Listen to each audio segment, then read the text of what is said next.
crearemos un proyecto para Java, una aplicación mínima. Elegimos File, New, Java Project, definimos el nombre del proyecto,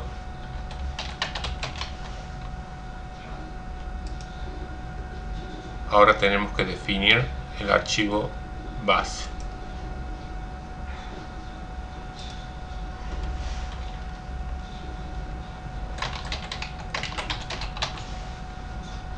Creamos la main en forma automática tiltando este checkbox.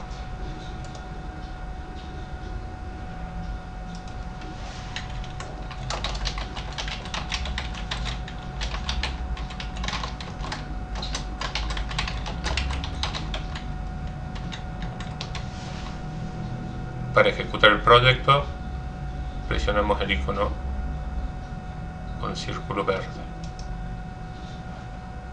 confirmamos que grabe y tenemos en la consola el resultado de la ejecución de la aplicación.